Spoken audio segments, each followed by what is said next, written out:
কলিযুগ পাবন অবতার,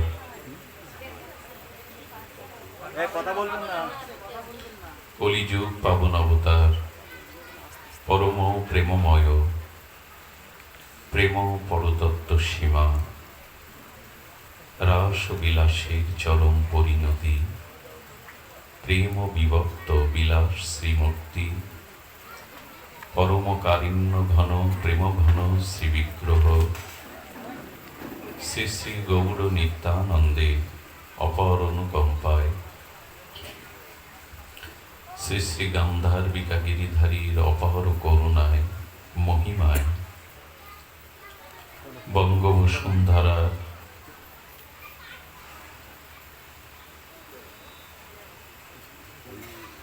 হৈবতপুর কুণ্ডবাড়ি স্থিত ভক্ত গৃহ অঙ্গনে আজ বঙ্গাব্দের শেষ সূর্যাস্তের পরে যে সান্ধ্য অধিবেশন, সেই অধিবেশনে চৈত্র সংক্রান্তির এই পাবন তিথিতে, যেখানে বঙ্গদেশের আকাশে বাতাসে শিব শিব শিব শম্ভু যে নামে হৃদয় পবিত্র হয়, সর্বমঙ্গল কল্যাণ বড়ভায় আশিস প্রাপ্ত হওয়া যায়, সেই মহাযোগেশ্বর সত্যম শিবম সুন্দরের ভগবান শঙ্করের জয়গানে মুখরিত এমনই পাবনী তিথিতে কুণ্ডবাড়ি স্থিত আজ এই মাঙ্গলিক সুমঙ্গল ভাগবতী ও ভক্তিযজ্ঞের জ্ঞানযজ্ঞের যে পরম আয়োজন, সেই পরম আয়োজনে শুভারম্ভে প্রারম্ভে জীবনধন জীবন সর্বস্ব অস্মদীয় পরমারাধ্য শ্রী শিল গুরু মহারাজের পাবন পদারবিন্দে পরার্ধ কোটি দণ্ডবৎ প্রণতি। তৎসহ শ্রী ভগবানের নাম রূপ গুণ লীলা প্রিয় অনুভবী সন্ত সাধু সমাজ, বৈষ্ণবজন, মহতজন, জ্ঞানীজন, সুদীজন, শ্রদ্ধাশীলা ধর্মশীলা শক্তি স্বরূপিণী কল্যাণিয়া মাতৃগণ, সমাগত সকল ভক্তচরণে আজ বঙ্গাব্দে এই শেষ রজনীতে, যেখানে বিবাহাবলী শেষে পূর্ব দিগন্তে আলোকিত উদ্ভাসিত হয়ে যে সূর্য উঠবে, সে সূর্য পহেলা নববর্ষেরই সূর্য, আমাদের বাঙালির জীবনের এক নূতন করে ভাবনার, নূতন করে জেগে ওঠার দিন পহেলা বৈশাখ। সকলকে সেই নববর্ষের প্রণাম ও শুভেচ্ছা জানিয়ে আজকের হরিকথার শুভারম্ভ।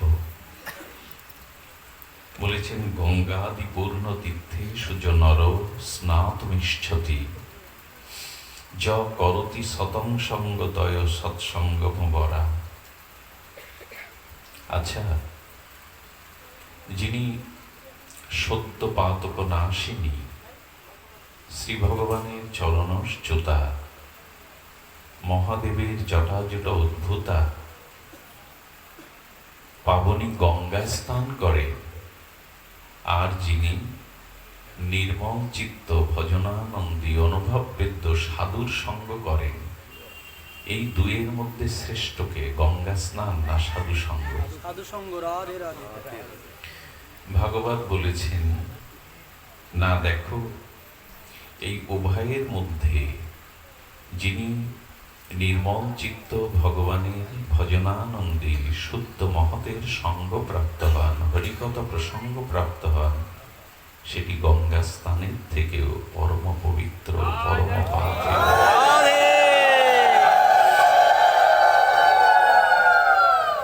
এজন্য শাস্ত্র বলেছেন যে রসায়নময়ী সীতা পরমানন্দ দায়িনী। কি অদ্ভুত এর ব্যঞ্জনা! রসময়ী সীতা পরমানন্দ দায়িনী নন্দ নন্দতি কিং নাম বৈষ্ণব আশ্রয় চন্দ্রিকা।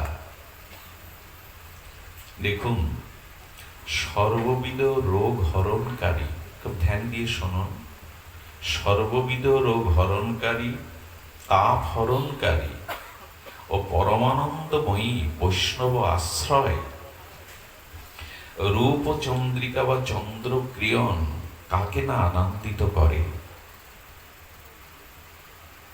শরৎ আকাশে বা ফাল্গুনের আকাশে নীল নীলিমায় পূর্ণচন্দ্রের উদয় হয়, পূর্ণিমার চন্দ্র। সেই পূর্ণিমার স্নিগ্ধ কিরণ চন্দ্রিমা কার ভালো লাগে না বলতে পারেন? কার ভালো লাগে না? সেই পূর্ণিমার স্বর্ণ থালার মতো নীল নীলিমায় যে চন্দ্রের উদয় হয়, তার যে চন্দ্রিমা, তার যে জ্যোৎস্না, তার যে আলোকছটা কার না ভালো লাগে? তেমনি যেখানে সাধু সঙ্গ হয়, সেই সাধু সঙ্গে গেলে কি হয়?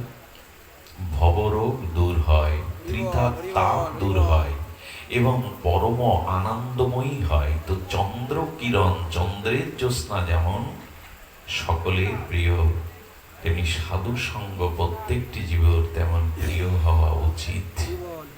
সাধু সঙ্গ পরমানন্দময়ী, তাপহরণকারিণী। এখানে এলে বুকের যন্ত্রণা কমে যায়, সংসারের যে তাপ এটা নিভে যায়, নিবাপিত হয় এবং অন্তরে একটা পরমানন্দ আনন্দ অনুভূত হয়। এই জন্য আজ আমরা সাধু সঙ্গে শ্রবণ কীর্তনে সেই পরম সৌভাগ্য প্রাপ্ত হয়েছি।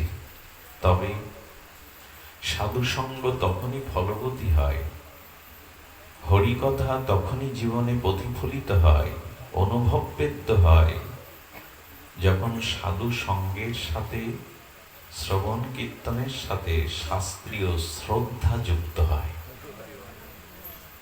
বোঝা গেল? আপনি এসেছেন, সাধু সঙ্গ প্রাপ্ত হয়েছেন, হরিকথা কীর্তন শ্রবণ করছেন, এতে ফল হবে না যদি শ্রদ্ধা যুক্ত না হয়। শ্রদ্ধা কাকে বলে? শ্রদ্ধা শব্দের সরলত্ব হলো এই, সাধু বাক্য বা শাস্ত্র বাক্য এটা একটা সুদৃঢ় বিশ্বাস স্থাপন করা, না যা শুনছি এতে পূর্ণ সুদৃঢ় একটা বিশ্বাস স্থাপন করা। এই শ্রদ্ধার সহিত শ্রদ্ধান্বিত শ্রবণ কীর্তন। ঠাকুরমশাই বললেন, যেটুকু করবে হরিনাম হরিকথা সঙ্গ কি করে করবে? শ্রদ্ধান্বিত। শ্রদ্ধা না হলে কিন্তু হস্তি স্নানের ন্যায় সবই পণ্ড হবে। হাতি যেমন সরোবরের নির্মল স্বচ্ছ জল আগে ঘুলিয়ে নেয়, আবার স্নান করবি কর, কিন্তু তীরে উঠে আবার ধুলায় গড়াগড়ি দিয়ে কাদাকাদি মানে কদ্দমাক্ত কাদা সারা গায়ে মেখে যায়। এই স্নানের অর্থটা কি?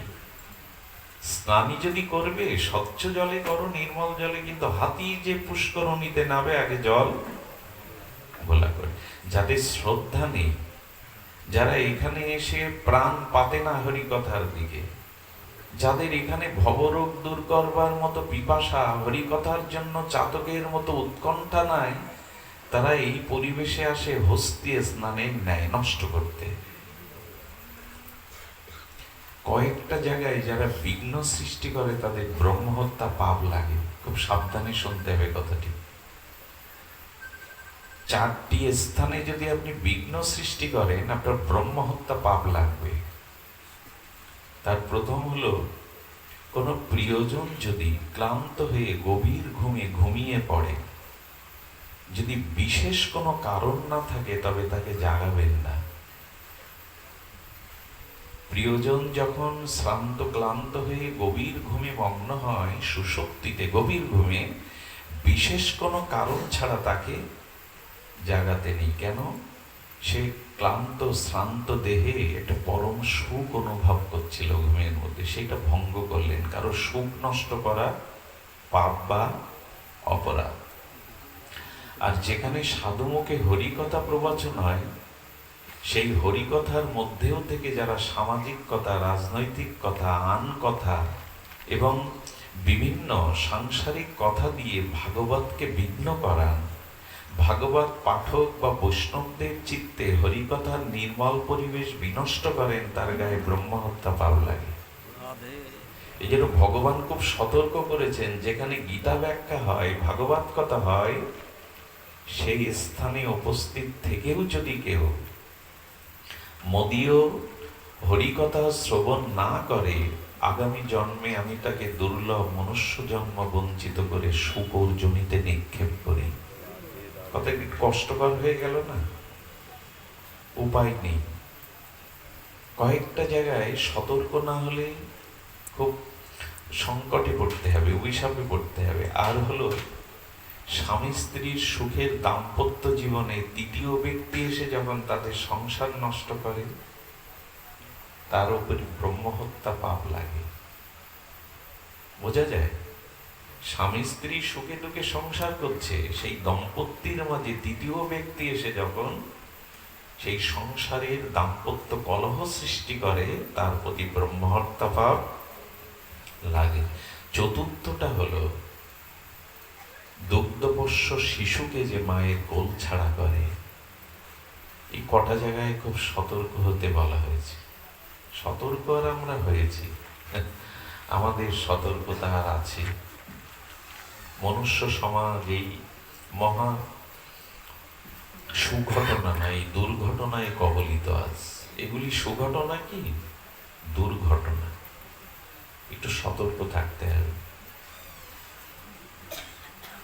আমরা শ্রবণ করব যে, দেখুন, আজকে আমি একটু নতুন বিষয়ের অবতারণা প্রয়াস করছি। ভাগবত করুণা আপনাদের প্রসন্নদের শব্দের যন্ত্রণা থেকে একটু মুক্তি দিবেন। যন্ত্র জানবের যন্ত্রণা যেন এখানে আমাদের কষ্ট না দেয়। বুঝতে পেরেছেন তো কি বললাম? যন্ত্র দানবের যন্ত্রণা এখানে যেন বিঘ্ন না করে। সুইচ অফ করে রাখবেন।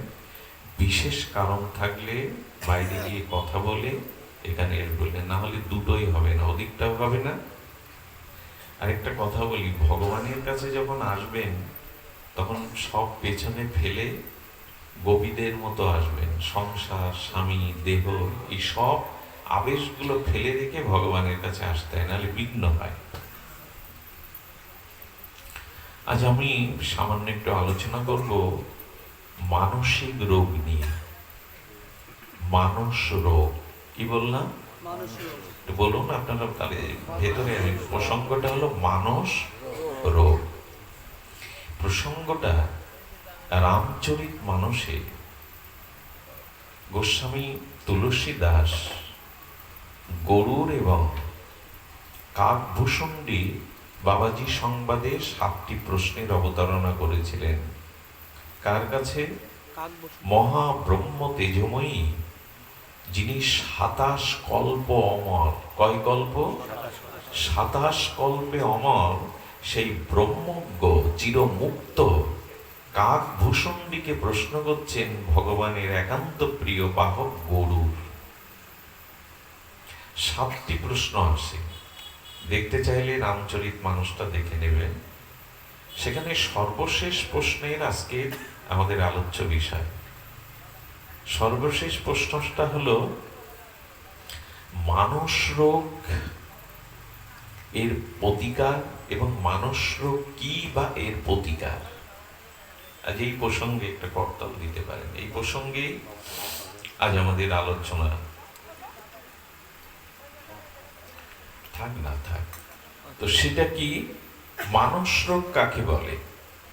দেখুন, আমরা একটু লক্ষ্য যদি করি তাহলে দেহের রোগের সাথে আমাদের সকলের কম বেশি পরিচয় আছে। দেহ রোগ, আমার মনে হয় এখানে এমন কেউ নাই মনুষ্য শরীরধারী রক্ত মাংসের প্রপঞ্চময় দেহ জগতে নিলে কোনো না কোনো রোগ বা ব্যাধি আপনাকে অবশ্যই আক্রান্ত করবে। রোগবিহীন মানুষ বিরল। তার মানে চারটি জিনিস নিয়ে মানুষকে জন্মাতে হয়, জগতে আসতে হয়। প্রত্যেকের, রাজা থেকে ভিখারি, শিক্ষিত থেকে মূর্খ, মহান থেকে সাধারণ, সকলকেই চারটি জিনিস এখানে নিতে হবে। এই বিশ্ব ব্রহ্মাণ্ডে, প্রপঞ্চে, এই দুঃখালয় সংসারে আসলে কি কি? জন্ম, মৃত্যু, জরা, ব্যাধি। এই চারটের স্বাদ কিন্তু সকলকেই নিতে হবে। তার মধ্যে ব্যাধির সাথে আমরা পরিচিত। পৃথিবীতে প্রকৃতি বিপর্যয়ে, মানুষের সাত্ত্বিক গুণাবলী লোপ পাওয়াতে, আর ভোগ প্রবৃত্তি, হিংসা বৃদ্ধি পাওয়াতে, বিশেষত প্রকৃতি বিপর্যয়ে, বায়ু দূষণের, মানব দূষণের অভিশাপে প্রত্যেকটি মানুষ এখন নিত্য নূতন রোগে আক্রান্ত। কিন্তু এমনও মানুষ আছে গত 60 বছরে হয়তো কোনো ওষুধ তার লাগেনি। এমন অনেক মানুষ আছে সহজে ওষুধ পাননি। আচ্ছা, কিডনি, এই কথা বলো না, এই কারা কথা বলছে কেন? এই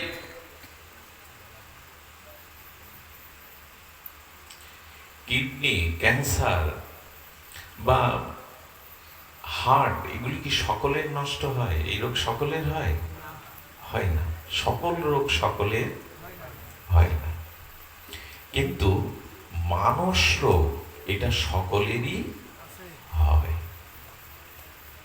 দেহের রোগ একরকম নয়, এবং দেহের রোগ সকলেরই যে কিডনি নষ্ট হবে, ক্যান্সার হবে, হার্ট নষ্ট হবে এমন নয়। কিন্তু মানস রোগ প্রতিটি মানুষেরই আছে।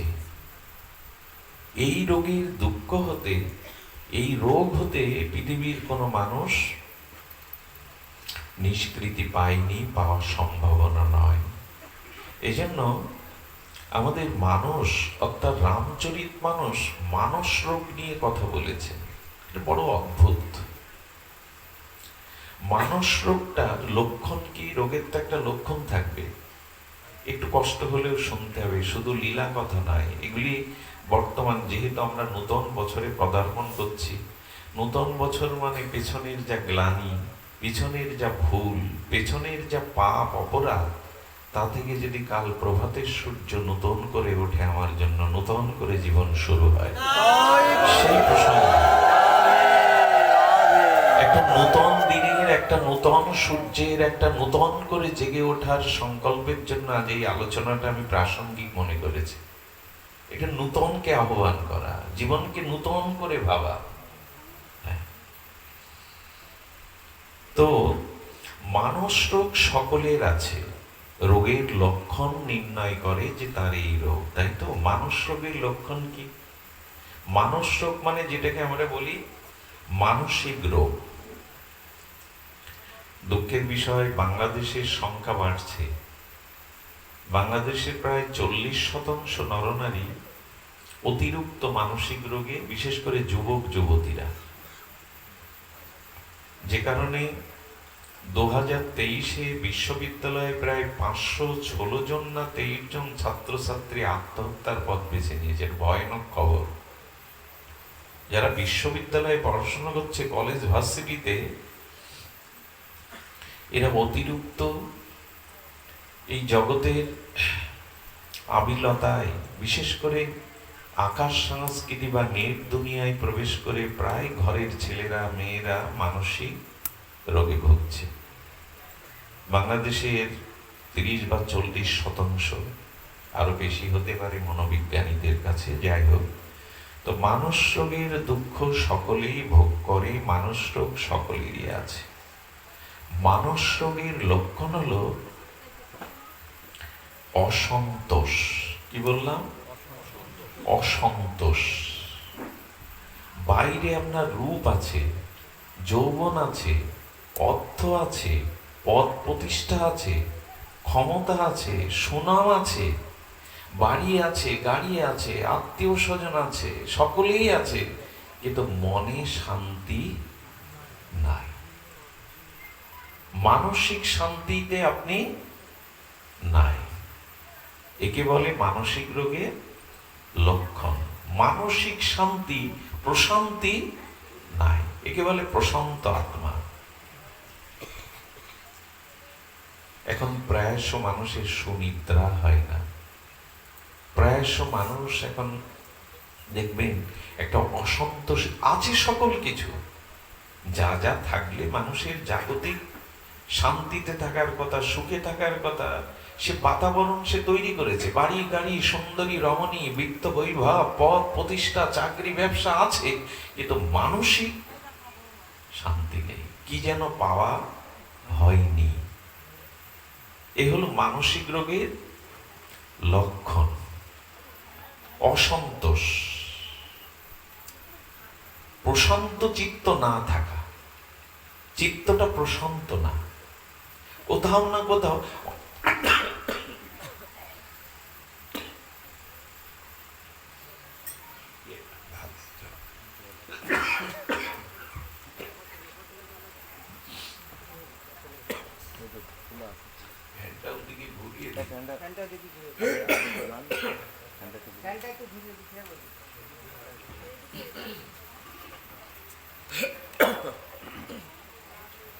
একটা গেল গানের মধ্যে।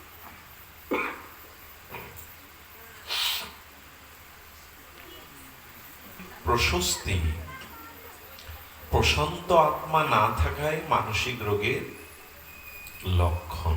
কি যেন পায়নি জীবন। এই জন্য মানসিক অস্বস্তি, অসন্তোষ মানসিক রোগের লক্ষণ। আচ্ছা, মানসিক রোগ এর সৃষ্টি বা উৎপত্তি কিসের থেকে হয়? মানসিক রোগের উৎপত্তি কারণ কি? একটা কথা বলি, সেটি হলো বন্ধন বা মুক্তি, উদ্ধার বা পতন, সকল কিছু নির্ভর করে মনের উপরে। ভগবান গীতাতে বলেছেন, মন বন্ধন মুক্তয়। একমাত্র বন্ধন এবং মুক্ত হবার কারণ হলো মন। মন উদ্ধারের কারণ, মন পতনেরও কারণ, মন বন্ধেরও কারণ, বন্ধ দশা মন মুক্তিরও কারণ। এই জন্য যা কিছু মনোধর্মী, মানসিক রোগটা হলো মনোধর্মী। আচ্ছা, মানসিক রোগের কারণ জানলাম, উৎপত্তি কোথা থেকে হয়? খুব ধ্যান দিয়ে শুনতে হবে। মানসিক রোগের উৎপত্তির কারণ কি? চোর কোন পথ দিয়ে প্রবেশ করবে, সেই পথটা আটকালে আর চোর। মানসিক রোগের প্রবেশ দ্বার কোনটা, উৎপত্তির কারণ কোনটা, সেটা বলা হচ্ছে। মানসিক রোগটার উৎপত্তি কারণ হলো অন্যের মধ্যে দোষ দেখা, নিজের মধ্যে দোষ না দেখা। সব দোষ অন্যের, আমি দুধে, বলুন একটু, দুধে ধোয়া। সব দোষ লোকে। অমুকের কাম আছে, অমুকের ক্রোধ আছে, অমুকের লোভ আছে, অমুকের হিংসা আছে, আমার কিছু নেই। সব দোষ অন্যের। আমার মধ্যে মানুষ নিজের দোষ নিজে দেখতে দেখেও না, দেখলেও দেখে না। এই হলো মানসিক রোগের উৎপত্তির কারণ, দোষ দর্শন। যারা সকলের মধ্যে দোষ দেখে, এই দোষের আকার তারা রাবণ হয়ে যায়। কি হয়ে যায়? রাবণ হলো দোষের রাজা। রাবণের মধ্যে কাম, ক্রোধ তিনটি ছিল, লোভ।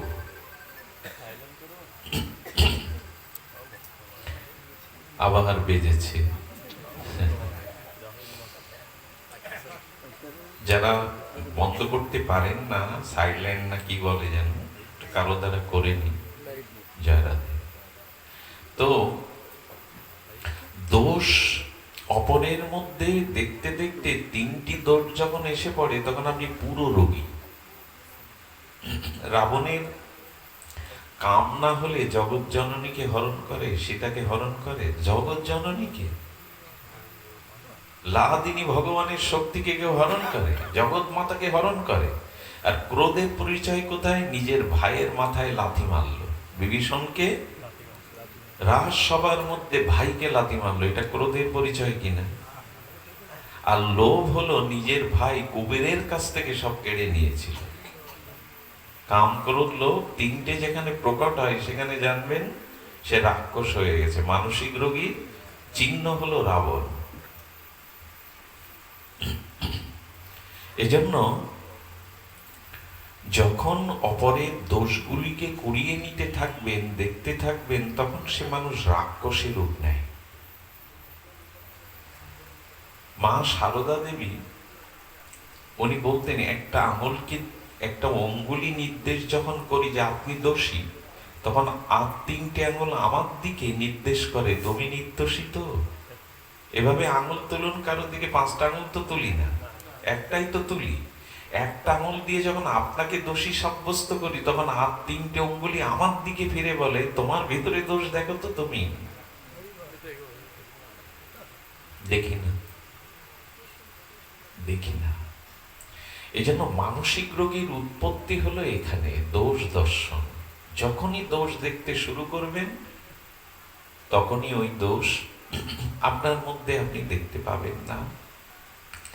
শাস্ত্র বলেছে এই পৃথিবীতে সব থেকে মহৎ কাজ হলো নিজের মধ্যে দোষ দর্শন করা।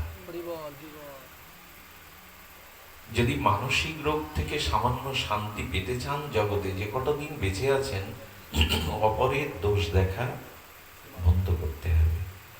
নিজের মধ্যে এই দোষকে অন্যের নিজে দুধে ধোয়া এমনটা ভাবা উচিত নয়। যত মহাপুরুষ আছে, যত ভগবত ভক্ত আছে, দেখবেন তারাই বলে গেছে আমার থেকে হীন, আমার থেকে পামরে জগতে কেহ নাই। কবিরাজ কৃষ্ণ গোস্বামী, চৈতন্য চরিতামৃতকার, এবং যিনি অষ্টগোস্বামী, আমাদের গোস্বামী 6 জন না 8 জন, কিন্তু এনারা 2 জন শাস্ত্রে পরিচয় দেননি। এক লোকনাথ গোস্বামী বলেছিলেন, গোসাই চৈতন্য চরিতামৃত লিখছ, আমার নাম নিশানা যেন ওতে না দেয়া হয়। এই জন্য উনি লেখেননি, কথা রেখেছিলেন। আর কবিরাজ কৃষ্ণ গোস্বামী অষ্টগোস্বামীর অন্যতম হলেও নিজের নামটা লেখেননি। সেই কবিরাজ কৃষ্ণ গোস্বামী বললেন, পুরুষের কীট হইতে মুইসে লঘিষ্ঠ, মানে মলমূত্রের পোকার থেকেও আমি হীন। একথা কে বলছেন? অষ্টগোস্বামীর অন্যতম চৈতন্য চরিতামৃতকার ছিল কবিরাজ কৃষ্ণ গোস্বামী। আচ্ছা গোস্বামী, এটা অতি বিনয় হয়ে গেল না? আপনার মতো চৈতন্য পার্ষদ, আপনি চৈতন্য চরিতামৃতের রচয়িতা, আপনি মলমূত্রের কীট থেকে নিজেকে লঘিষ্ঠ বলছেন, ছোট বলছেন, অতি বিনয় হয়ে গেল না? বললেন না, মলমূত্রের কীটের একটা গুণ কি আছে জানেন? ওই মলের মধ্যে থেকে মলগুলিকে, দূষিত মলগুলিকে কেটে কেটে মাটিতে রূপান্তরিত করে। মলের দূষণকে, দূষিত মলকে মাটিতে রূপান্তরিত করে। বললেন একটা মলমূত্রের কীট যদি মলের মতো দূষিত বস্তুকে মাটিতে রূপ দিতে পারে, আমি তো আমার দোষকে সংশোধন করে শুদ্ধ করতে নিজেকেই পারিনি, অন্যকে তো পারিনি, তার মানে আমি ওর থেকে লঘিষ্ঠ। নিজের মধ্যে উনি এমন দেখছেন। যদি আপনার কেউ নিন্দা করে না, একটু সহ্য করবেন। তুলসীদাস গোস্বামীকে প্রতিদিন একজন নিন্দা করত। সে মারা যাওয়ার পরে ওনার ভক্তরা মিষ্টি বিলাচ্ছে, আজ এই পাষণ্ডটা গেছে, আর গোস্বামীকে নিন্দা, আমরা কানে বিষ ঢালতো। গোস্বামী কাঁদতে বসেছেন। আপনি কাঁদছেন, আপনার যে প্রতিদিন নিন্দা করতো কাঁদছেন, বললেন আমার আর কাপড় কাচবে কে? কাপড়ে বস্ত্রতে ময়লা পড়লে ওটা কেচে পরিষ্কার করতে হয়, আর আমার সমালোচনা করে, আমার দোষ কীর্তন করে আমার ভেতরটা পরিষ্কার করতে। আজ পরিষ্কার করার লোকটা চলে গেল, আজ পরিষ্কার করার লোকটা চলে গেল। আচ্ছা, শিশুপাল কৃষ্ণকে কটা করে গালি দিত? আমরা জপের মালায় কটা দানা আছে? 108টা। আমরা যেমন মালা জপ করি, জপকারী যারা, শিশুপাল প্রতিদিন জপ করত 99টা কৃষ্ণের দোষ কীর্তন করে। তাকে গালি দিত কটা করে? শ্রীকৃষ্ণ সহ্য করত কিনা? বলেছিল 100-র উপরে গেলে আর সহ্য, কিন্তু 99টা তো সহ্য করত। তো যার উপাসনা করেন সেই ভগবান যদি 99টা দোষ গালি হজম করতে, আপনি একটা দুটো পারবেন না, তো তার শিষ্য কেমন আপনি? গোবিন্দ যদি 99টা দোষ হজম করে, আপনি গোবিন্দ গোবিন্দ গৌর গৌর করছেন, আপনি একটা দুটো পারেন না। আমার মুখে কালি লেগে থাকলে কেউ যদি বলে, মঙ্গলজি আপনার মুখে কালি, এটা দোষ কি? আপনার যদি দোষ নাও থাকে অথচ কেউ দোষ কীর্তন করে, জানবেন দোষ না থাকলেও আমাকেও সতর্ক করছে দোষ যেন না লাগে। এজন্য অপরের দোষ যখনই দেখা শুরু করবেন, মানসিক রোগের উৎপত্তি কারণ হয়ে যাবে।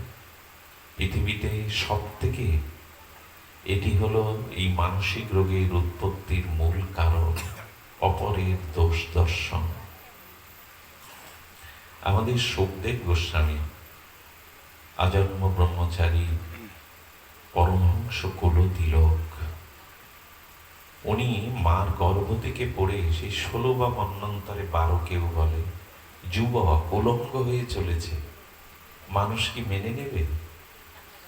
সেই পরমহংস কুলতিলক, যিনি আত্মজ্ঞানে জ্ঞানী, যার নারী পুরুষ ভেদ নাই, তাকে পাগল মনে করে, উদ্বাম মনে করে, বিবস্ত্র উলঙ্গ এই 12 বা 16 বছরের যুবকের গায়ে থুতু ফেলছে, কেউ ধুলা, কেউ ইট খোলা মারছে। একজন প্রশ্ন করছে, গোসাই একবারও তো ওদের দিকে ক্রোধ ভরে তাকাচ্ছেন না, আপনি আপনার মতোই চলেছেন। তখন বলছে, যে বৃক্ষটা দেখছো, ওই বৃক্ষের তলে বসে মানুষ বৃক্ষকে কাটে, বৃক্ষের ডালপালা ছেড়ে, ওর তো অনুভূতি আছে, ওর তো প্রাণ আছে, ওর ব্যথা অনুভব আছে। কেউ ইট ছোড়ে, কেউ বা তার ডালপালা ভাঙে, কেউ বা তার ছায়ায় বসে তাকে কাটে। বৃক্ষ কি ক্রোধ ভরে তাদের অভিশাপ দেয়? বৃক্ষের যদি এই গুণাবলী থাকে, তো সাধুর তার থেকে বেশি গুণাবলী থাকা উচিত, তার থেকে বেশি গুণাবলী থাকা উচিত। এই জন্য দোষ যদি কেউ আপনার কীর্তন করে, এটাকে মেনে নিতে শিখুন। এটা একটা মঙ্গল আছে, দোষ না থাকলেও মঙ্গল আছে। সতর্কতা আসবে, সাবধানতাটা আসবে। শুধুজন, আমি একটু শুষ্ক কথা শুরু করেছি, উপায় নাই, দিন বদলানোর একটা সময় সন্ধিক্ষণে এসেছে। একটু বদলাই না নিজেদের স্বভাবগুলি। হরিকথা শুনে যদি সংশোধন না হয়, ভাগবত পাঠে এসে, সাধু সঙ্গ এসে যদি সেই মলিনতাই থেকে গেল, একটু আবেগে হই হুল্লোড় করে তো লাভ নেই। এখানে যত আলোই জ্বালান, ভেতরের স্বভাব সংশোধন না হলে ভেতরের অন্ধকার দূর হবে না। তো আমরা জানলাম তাহলে মানসিক রোগের উৎপত্তির কারণ হলো অপরের মধ্যে দোষ দর্শন। আর মানসিক রোগে স্থান কোথায়? খুব মূল্যবান কথা, লিখে নিন, হৃদয়ে লিখে নিন, বাইরের কাগজ কলমে না। কামের স্থান কোথায়? কাম বাস করে কোথায়? মনে। আবার বলি, কাম বাস করে কোথায়? এই জন্য কামকে মনমথ বলা হয়েছে চৈতন্য চরিতামৃতে। মন থেকে কাম ওঠে। ক্রোধ কোথা থেকে ওঠে? ক্রোধ ওঠে বুদ্ধি থেকে। ভুল হচ্ছে, লোভ আসে বুদ্ধি থেকে। লোভ কোথা থেকে আসে? বুদ্ধি থেকে। কাম কোথা থেকে আসে? বলুন, মন থেকে। মন থেকে কাম, বুদ্ধি থেকে লোভ, আর হিংসা থেকে ক্রোধ। আপনাকে কিন্তু উৎপত্তির স্থলটা জানতে হবে, কোন বস্তু কোথা থেকে উৎপত্তি হয়। কাম আসে মন থেকে, ক্রোধ আসে বুদ্ধি থেকে, আর লোভ আসে হিংসা থেকে। ক্রোধ আসে হিংসা থেকে, লোভ আসে বুদ্ধি থেকে, আর কাম আসে মন থেকে। এবার যদি বলি এই মানসিক রোগের উৎপত্তির কারণ দোষ দেখা, আর এই দোষ দেখাটাকে আরো যদি সুন্দর করে প্রকাশ করা যায়, তার মানে ডাক্তার দেখাবার আগে প্যাথোলজি টেস্ট করতে হয়, তাই না?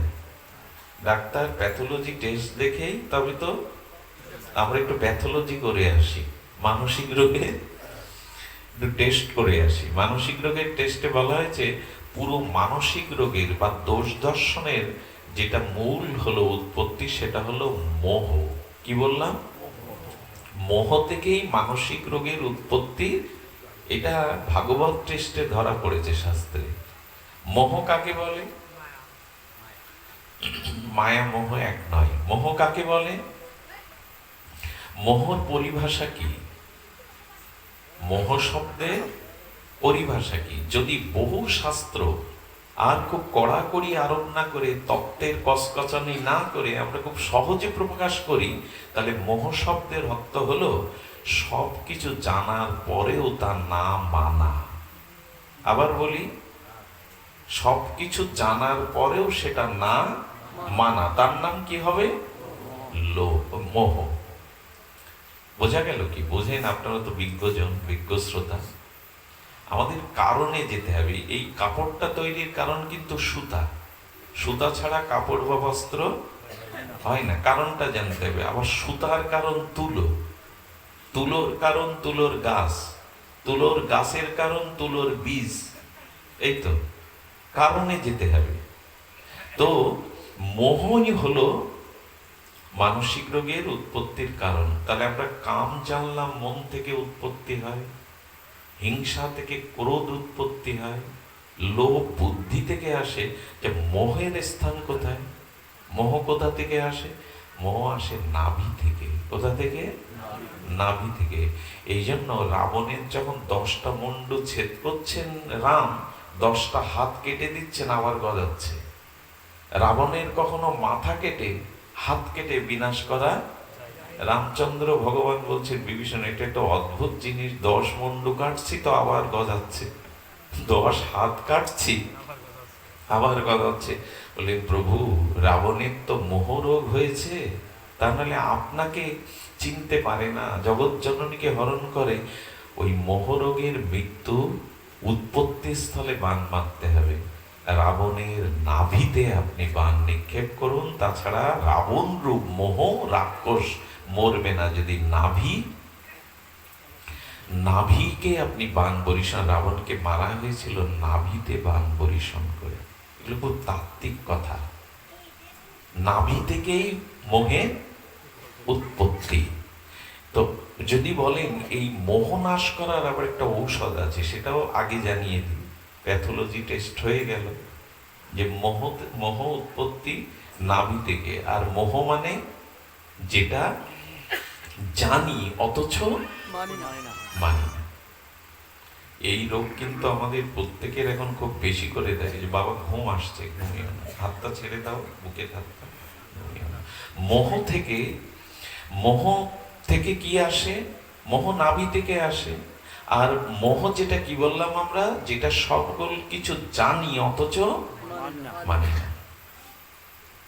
নেশা করলে বক্ষ ব্যাধি হয়, ক্যান্সার হয়, কে না জানে, তারপরেও সেটা করে। আর একটা জেনে না মানার সব থেকে বড় ব্যাধি কি জানেন? মুখে মুখে খুব বলি আওড়ায়, সংসারে কেউ কারো নয়, কিছুই আমার নয়, কিছুই সাথে আনিনি, কিছুই সাথে যাবে না, কত জানি আমরা। এ দেহ, কি সুন্দর গান, আর গান গাইতে গাইতে মাথা দোলায়, এ দেহ মাটির দেহ পড়িয়ে হবে আহা। যে দেহ মাটির দেহ, ছাই হবে তো এত মাখানো কেন? এত বিউটি পার্লারে কেন? ছাই হবে তো এতটা কেন?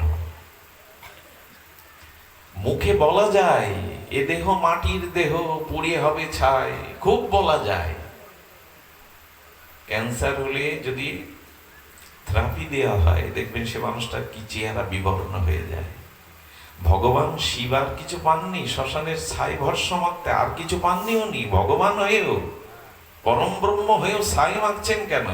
অস্তিত্ব দেখাচ্ছেন, এ দেহের অস্তিত্ব। এখনই আপনার দেহে বা আমার দেহে ক্যান্সারের জাম এলে তাকে থেরাপি দিয়ে পুড়িয়ে পুড়িয়ে মারবেন, তবু মারা যাবে না। এজন্য যারা জানে অথচ মানে না, এটাই হলো মোহ। অনেক পরিভাষা দিয়ে মোহকে বোঝানো যায়, অনেক সংস্কৃতি শ্লোক দিয়ে, অনেকগুলো গ্রন্থ এক জায়গায় করে, কিন্তু সরলত্ব হলো এই যে জেনেও জিনিস এটা না মানে। পর স্ত্রী মায়ের সমান, কে না জানে?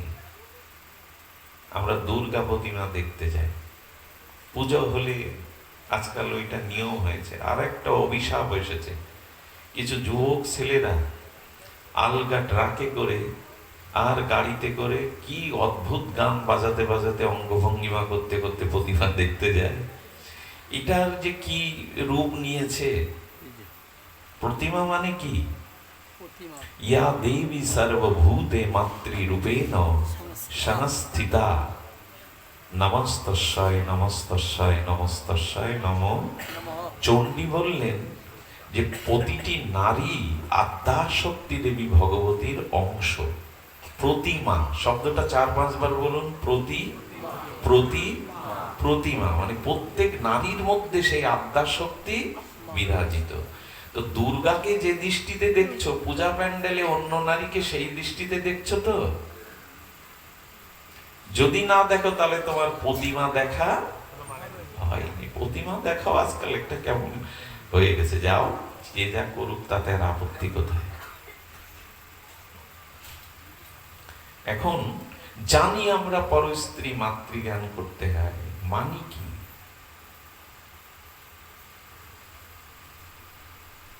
শাস্ত্র বলেছেন যে আমাদের জানাটা মানাতে রূপান্তরিত না হয়, জন্ম হয় মোহ।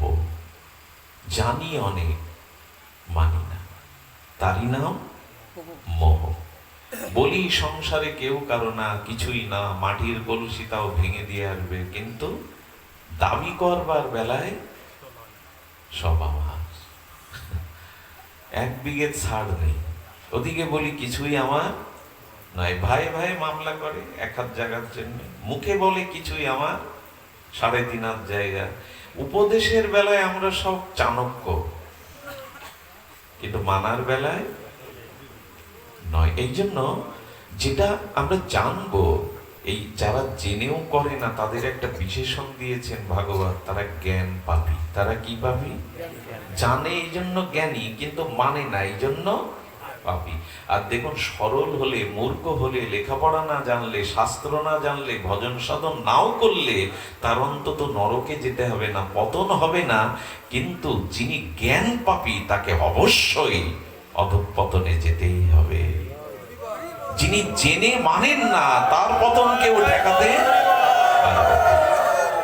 আপনি সরল হন, লেখাপড়া না জানুন, আপনার অনেক অপরাধ মার্জনা হয়, আপনার অধঃপতন 16 আনা হবে না। কিন্তু আপনি জেনেও যদি সেটা না মানে, তাহলে আপনাকে জ্ঞান পাপী বলা হয়। জ্ঞান পাপীদের কোথাও স্থান নেই। আজ আমাদের এটাই হয়েছে, আমরা জানি কিন্তু মানি না। আসুন না, এই বছরের শেষ লগ্নে আর কটা ঘন্টা পর যখন নববর্ষ হবে, আমরা একটু চেষ্টা করি যা জানি সেটুকু মানা, জীবনে গ্রহণ করার। তো মোহ রোগের মূল উৎপত্তি হলো নাভি থেকে মোহের জন্ম, আর মোহ হলো জেনেও সেটি না মানা। এখন এই গেল আমাদের মানসিক রোগের উৎপত্তি লক্ষণ। এর থেকেই এবার 3টি রোগের কথা প্রথমে বলেছেন। আমি এই আলোচনা বেশিক্ষণ করব না, আমরা অন্য আলোচনায় প্রবেশ করব। কিন্তু আজকের দিনে আমি আমাকে সংশোধনের জন্য যদি নিজেকে শোনাই, তবে এই কথার বড় প্রয়োজন হয়ে দাঁড়িয়েছে। কারণ ধীরে ধীরে আমরা সমাজে মানসিক রোগগ্রস্ত হয়ে যাচ্ছি। তো আসুন আমরা এই মানসিক রোগ থেকে তিনটে রোগের, দেহের সমস্ত রোগের উৎপত্তির কারণ আমাদের আয়ুর্বেদ কি বলেছেন? রোগের উৎপত্তির কারণ হলো বায়ু, পিত্ত, কফ। এই তো বাবা, যারা প্রাচীন আছেন আয়ুর্বেদে জানেন সমস্ত রোগের উৎপত্তি হলো এই বায়ু, পিত্ত, কফ। এই তিনটি আনব্যালেন্স হয়ে গেলে, কি বলে ডিসব্যালেন্স না কি জানো, আমি তো মূর্খ, লেখাপড়া জানি না, তো আনব্যালেন্স, যদি ব্যালেন্স থাকে তিনটে, সমন্বয় থাকে, তাহলে আপনি রোগের কবলে পড়বেন না। আয়ুর্বেদ বলছে বায়ু, পিত্ত, কফ, এই তিনটি জিনিস যদি ব্যালেন্স হারা হয়ে যায়, না আনলিমিটেড হয়ে যায়, তখনই আপনি রোগের কবলে অবশ্যই পড়বেন। এই জন্য ছোটবেলায় মারা, ঠাকুরমারা আমাদের ত্রিফলা খেতে দিত। কি খেতে দিত? এটা এখন খাই কি আমরা? খান কি আপনারা? হারিয়ে গেছে। আমলকি, হরিতকি, বয়রা, এই তিনটের জল যদি খান তাহলে ত্রিদোষ নাশক হয়ে যায়। আর গেছে ওইগুলো গেছে, আর ঘরে সাজানো ওষুধের কৌটা চলে এসেছে, বোতল চলে এসেছে। মায়েরা তখন তিতই খাওয়ায় না, সকালবেলা উঠেই ফাস্টফুড। এখন আর তিতো, সেই বছরে অন্তত 14 শাক, বছরে একদিন তিতো খাওয়া, এগুলো বুঝি এখন আর নাই। তো এই জন্য শাস্ত্রে বলছেন যে এই বায়ু, পিত্ত, কফ, এই তিনটে জিনিস যেমন জাগতিক শারীরিক ব্যাধির কারণ, এটা আনব্যালেন্স হয়ে গেলে তেমনি আপনার ভিতরে মানসিক রোগ প্রধান তিনটি: কাম, ক্রোধ, লোভ। এই তিনটি হলো মানুষের প্রধান মানসিক রোগ। মানসিক রোগ হলে কিন্তু তার প্রতিফলন আবার শরীরেও আসবে। আগে রোগ শরীরে আসে না, আগে রোগের উৎপত্তি হয় মনে, তারপরে ওটা শরীরে আসে। তো তেমনি কাম, ক্রোধ, লোভ, এই তিনটি হলো আমাদের মানসিক রোগের মূল কারণ। আর এই তিনটি যখন একত্রিত হয় তখন আর একটা রোগ আয়ুর্বেদে বলেছে সন্নিপাতি রোগ, ওটা হলে আর রেহাই নেই। এখন এই তিনটে যার ভিতরে বেশি পরিমাণে আসে, রাবণের মতো তার সন্নিপাতি রোগ এসে যাবে। কাম, ক্রোধ, লোভ। আচ্ছা, এই তিনটে জিনিসের প্রয়োজন কিনা? কাম, ক্রোধ, লোভ প্রয়োজন কিনা? এগুলি বলা যাবে না যেগুলি প্রয়োজন নেই, কিন্তু পূর্বেই আমরা একটা শব্দ বলে দিয়েছি, সেটা হলো এই তিনটের ব্যালেন্স দরকার। কাম না থাকলে আমাদের কারো সৃষ্টি, জগৎ সৃষ্টি হতো না। ক্রোধও দরকার, কামও দরকার, লোভও দরকার, কিন্তু তার ব্যালেন্সটা, তার নিয়ন্ত্রণটা বা কতটুকু, এইটাই হলো শাস্ত্রের বিবেচ্য বিষয়। এগুলি তোমার মধ্যে থাকতে হবে, এগুলি তোমার মধ্যে থাকতে হবে। তবে ভগবান গীতাতে বলেছেন বৈধ ধর্মযুক্ত কামও আমি। বৈধ যে কাম এবং ধর্মজ যে কাম, সেটা ভগবান নিজের বিভূতির পরিচয় করেছেন। এই জন্য বললেন, আচ্ছা, কাম, ক্রোধ, লোভ, সবসময় এই শব্দ তিনটে উচ্চারণ করতে গিয়ে কাম শব্দটা আগে আসে কেন? ক্রোধ, লোভ, কাম এরকম বলে কি? শব্দটা উচ্চারণ করতে গেলেই প্রথমে কিসের নাম আসে? কাম, ক্রোধ, লোভ। এটা যেন তিনটে সিঁড়ি, প্রথম সিঁড়ি, দ্বিতীয় সিঁড়ি। আসলে এই লোভ আর ক্রোধ এরা হলো পঙ্গু, আর কাম হলো এদের যষ্টি, লাঠি। পঙ্গু ব্যক্তিও মাঝে মাঝে লাঠি ধরে চলতে পারে, তেমন জেনে নিন এই কাম হলো যষ্টি, এরাই হলো অংশী, আর অংশ হলো ক্রোধ বা লোভ। কাম এলেই কোন বাসনা, কাম অর্থাৎ শুধু রমণ নয়, কাম অর্থাৎ কামনা, বৃহৎ কামনা। যখনই আপনার ভিতরে কামনা আসবে, তখন ওই কামনা আরো বাড়বার জন্য লোভ এসে দাঁড়াবে, আরো বাড়ুক, আরো হোক, আরো চাই। আর ওই চাওয়ার পথে কোনো রকমে যারা বাধা হয়ে দাঁড়াবে, তখন সেখানে ক্রোধের উৎপত্তি হবে।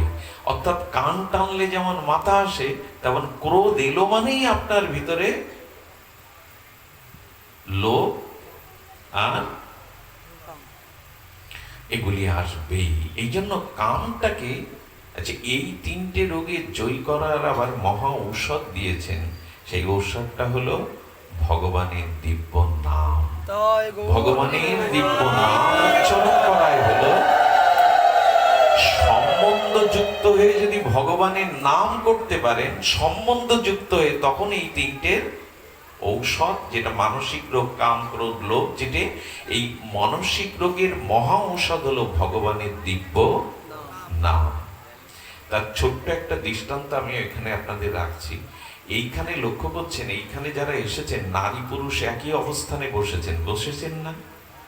কিন্তু এখন আমার যেটা মনে হয়, কারোর মধ্যে কোনো বিকার জাগার সম্ভাবনা নাই। তার মানে হরিকথা, হরিনামকে যদি আশ্রয় করা যায়, তখনই কাম ক্রোধ যে বিকার, এটা অবদমিত হয়।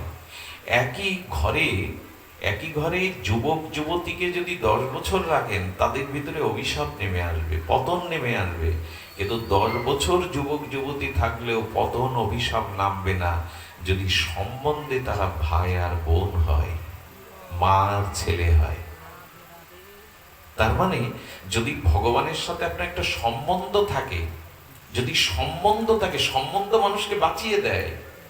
সেই যুবতীর দেহে যা যা রক্ত মাংস আছে, আমার বোনের দেহেও তাই আছে। কিন্তু যেহেতু সম্বন্ধটা আছে ভাই বোন, এই জন্য এক ঘরে থাকলেও বিকার।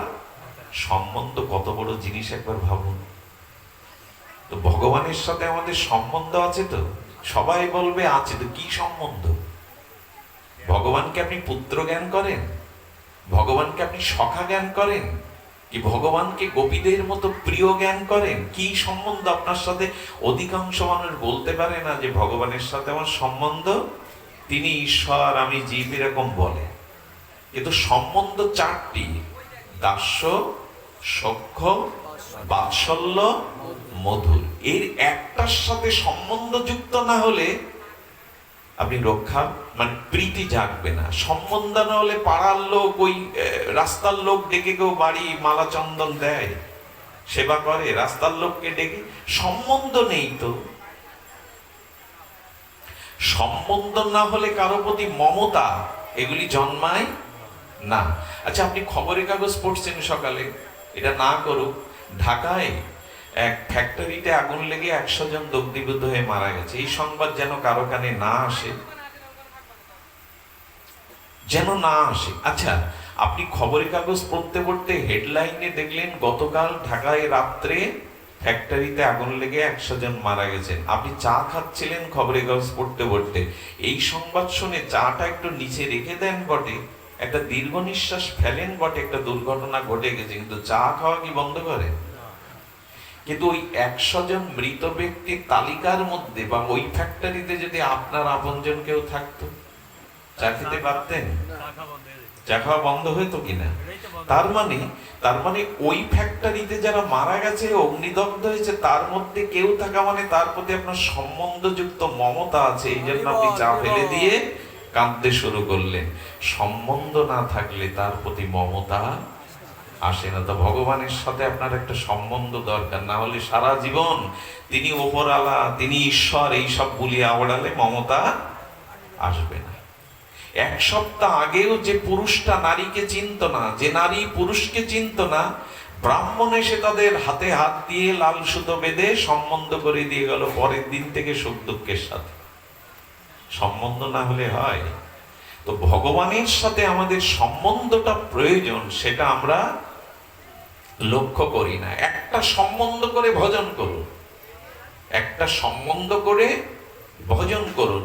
যদি সম্বন্ধ করতে পারেন, তাহলে বলছেন যে কাম, ক্রোধ, লোভ, এই যে 3টি রোগ, এই রোগগুলি ভগবান বলছেন দেখো, বৈধযুক্ত কামও আমি, আর ক্রোধ জীবনে দরকার। ক্রোধ দরকার না এমনটা বলবেন না।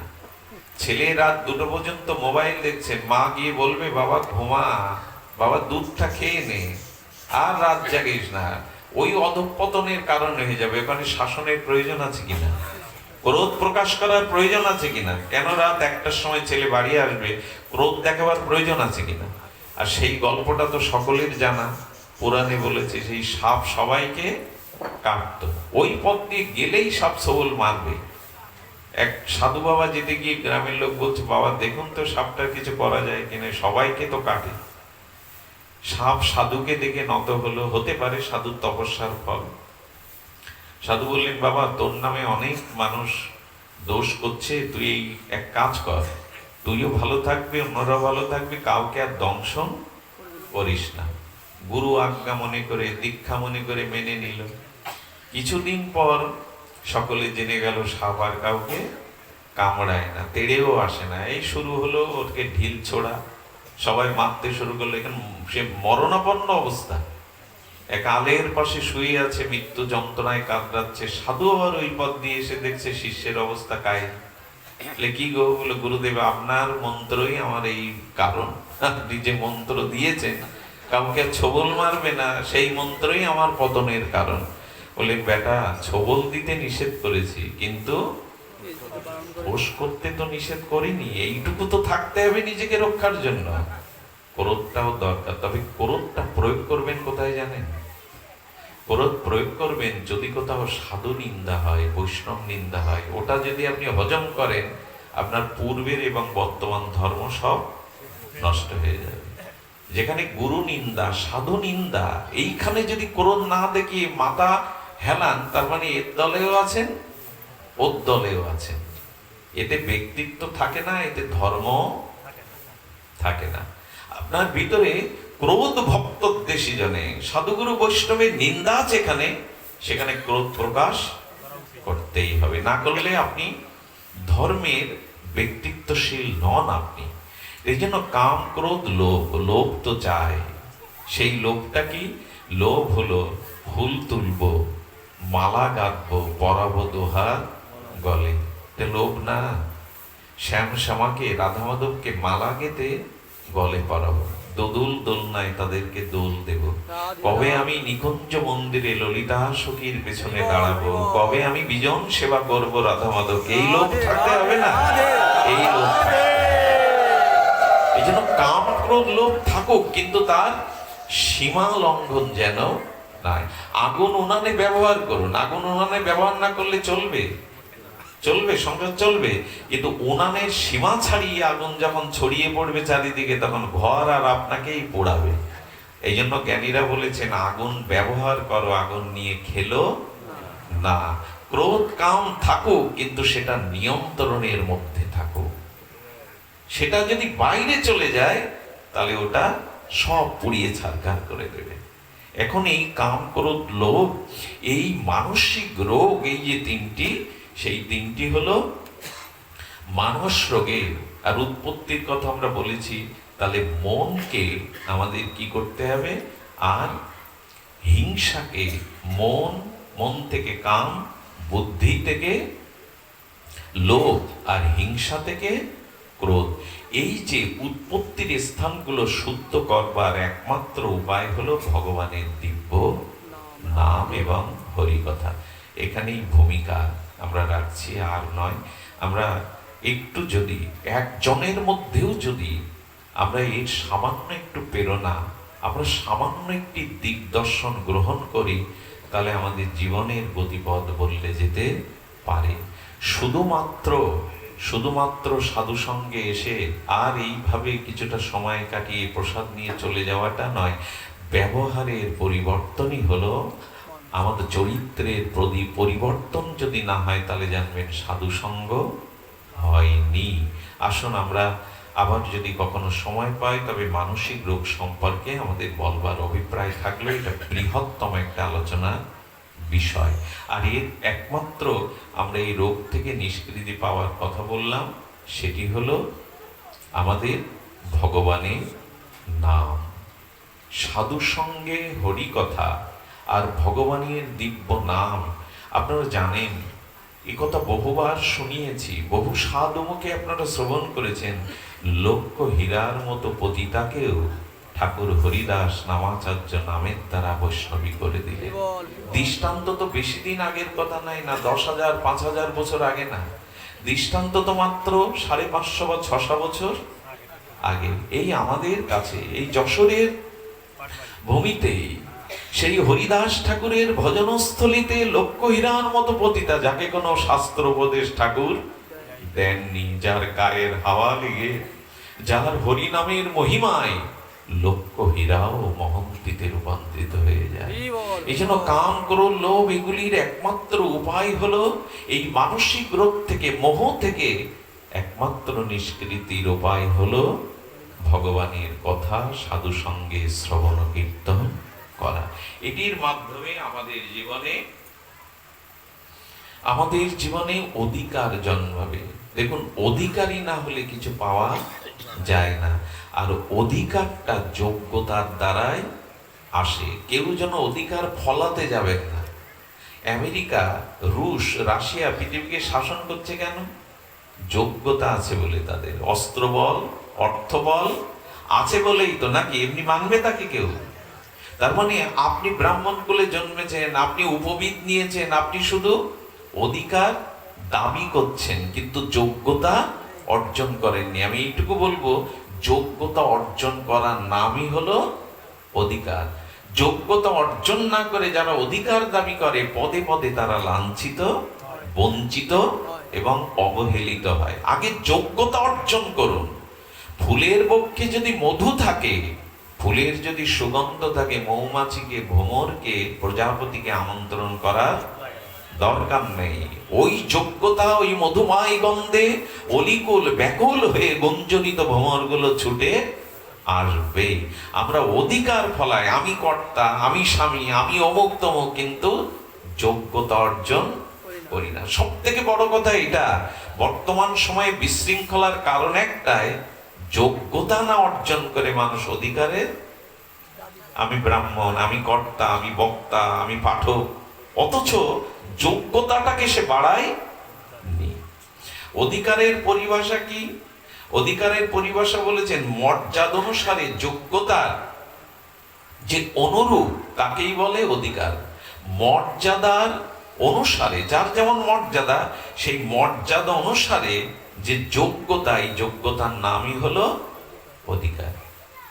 দেখুন, যোগ্যতা না থাকলে, আপনার একটা ঘটনা মনে পড়লো। বিদ্যাসাগর মহাশয় ট্রেনে যাচ্ছেন এক জায়গায়, খুব মার্মিক ঘটনাটা, সত্য ঘটনা। একটা ভিখারি ছেলে এসে হাত পেতেছে জানলার কাছে, আমাকে 1 টাকা ভিক্ষা দিবেন? বিদ্যাসাগর মহাশয় কিশোরকে জিজ্ঞাসা করছে, ভিখারি কিশোরকে, 1 টাকা দিলে তুমি কি করবে? বলে, আমার মা অসুস্থ, 8 আনার ওষুধ কিনবো আর 8 আনার খাবার দাবার উপচার কিনে বাড়ি নিয়ে যাবো। বিদ্যাসাগরের কথাটা ভালো লাগলো।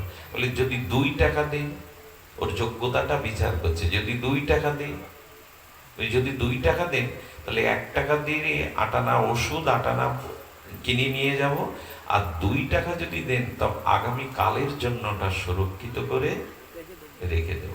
আচ্ছা, তোমাকে যদি আমি 4 টাকা দেই, বললেন 1 টাকা দিয়ে 8 আনার ওষুধ, 8 আনা উপচার কিনে যাব, দুটো খেতে তো হবে, আর 3 টাকা দিয়ে কালকে যে কোনো একটা জিনিস ফেরি করে বিক্রি করব, যাতে তার থেকে কিছু উদ্বৃত্ত হয়, তার থেকে কিছু উদ্বৃত্ত হয়।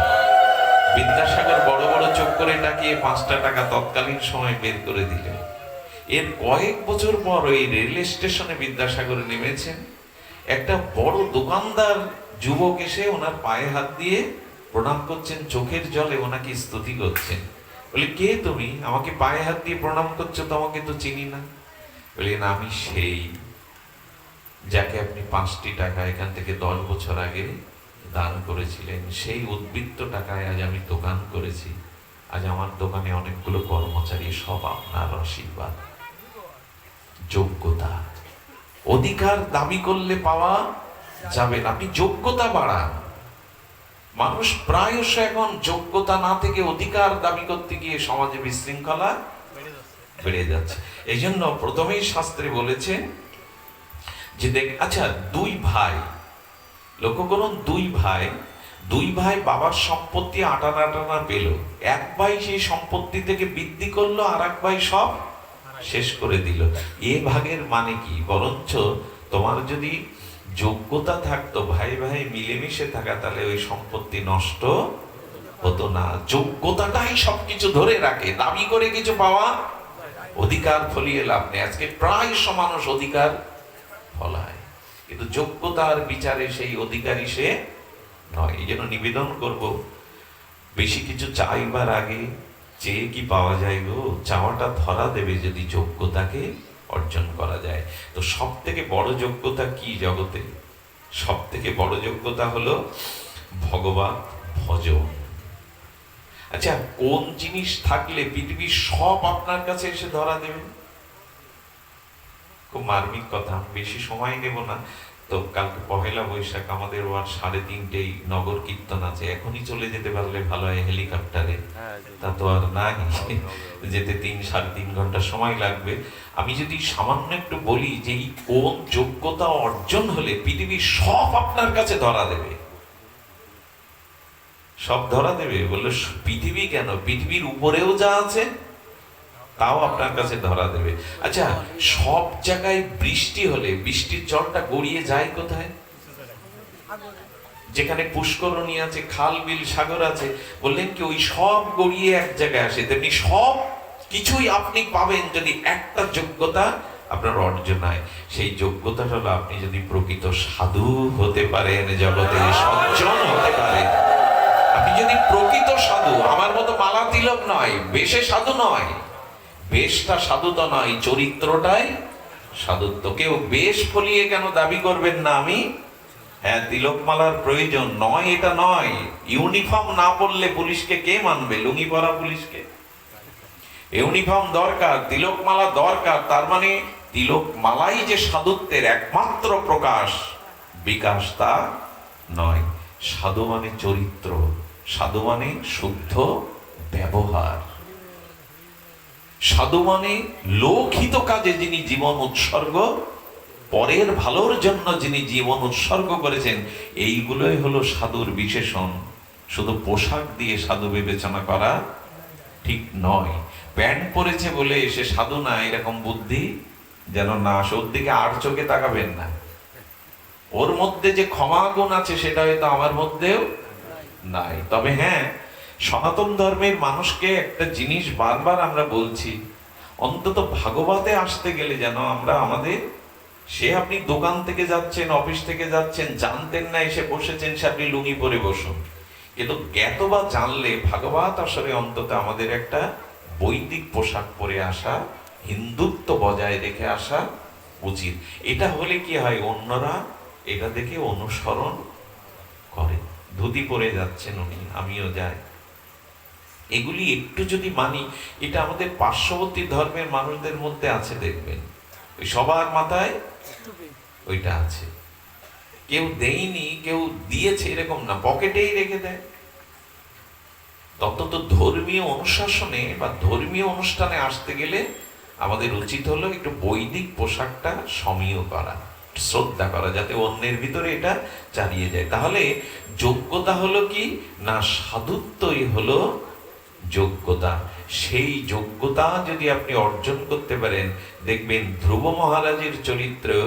ধ্রুব পিতার সিংহাসনে বসতে গেল, বিমাতা সুরুচি তাকে বসতে তো দিল না, বললেন শোন ধ্রুব, তুই যদি ওই সিংহাসনে বসতে চাস তাহলে তোকে মরতে হবে, বিষ খেয়ে মর, মরার পরে যখন আমার গর্ভে জন্মাবি। বাবা, কি কঠিন কথা!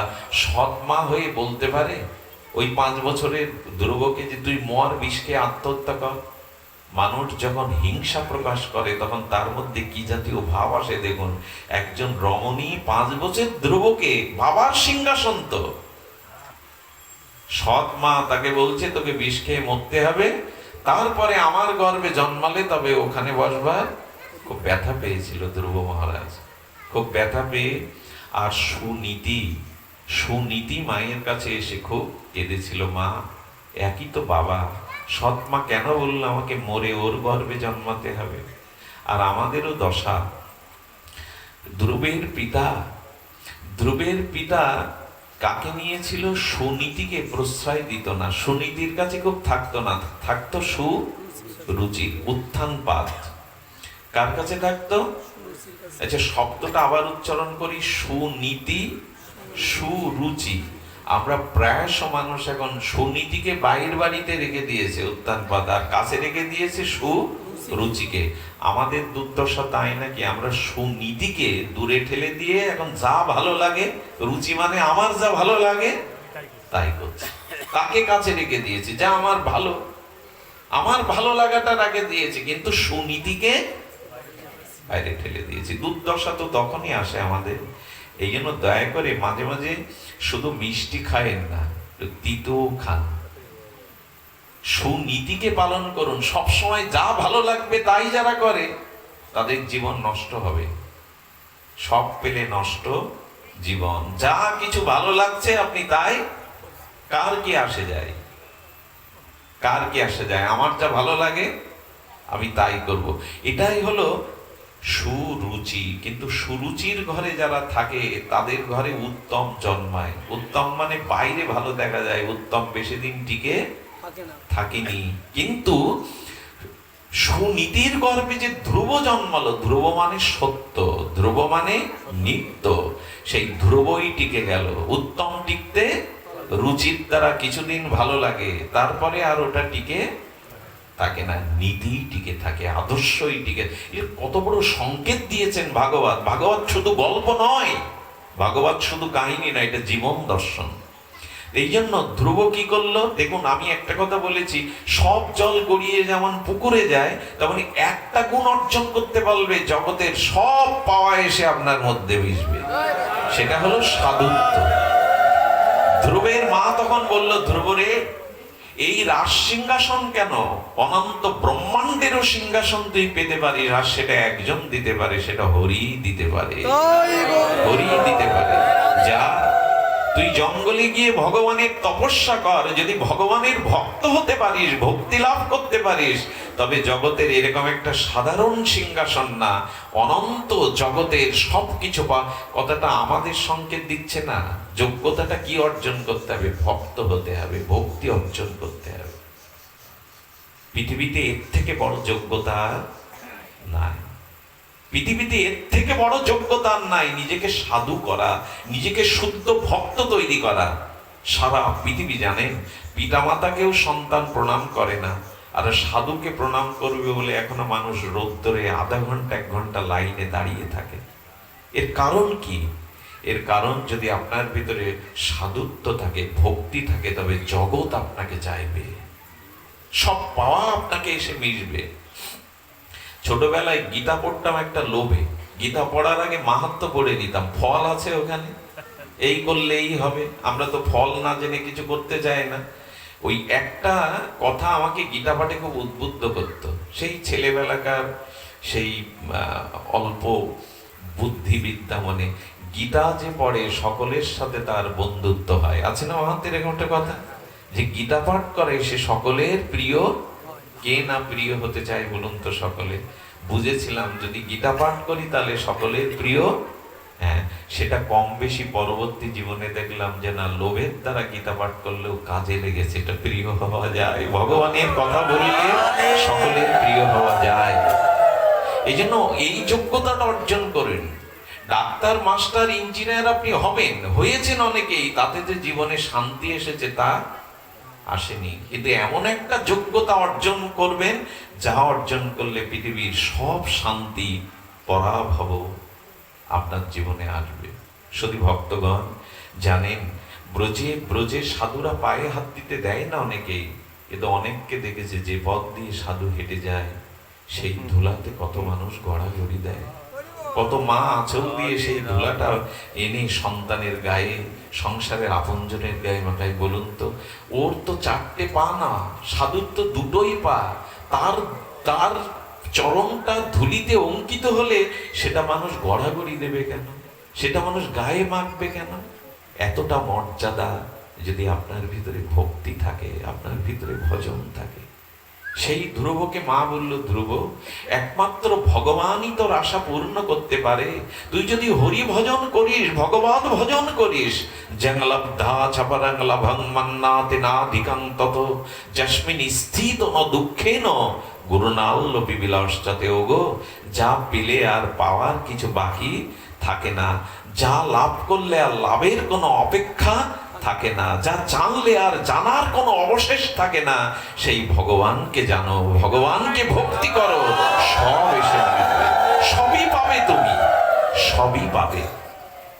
আপনি চিন্তা করতে পারেন, বিশ্ব বরেণ্য রাজনৈতিক ব্যক্তিত্বরও আজ মহাত্মা গান্ধীর মতো মূর্তিকেও ভারতে ভেঙে ফেলা হয় অনেক জায়গায়। অহিংসবাদী এই বিশ্ব নেতা, তারও মূর্তি নিয়ে আজকে সমালোচনা করায় ভেঙে ফেলা হয়।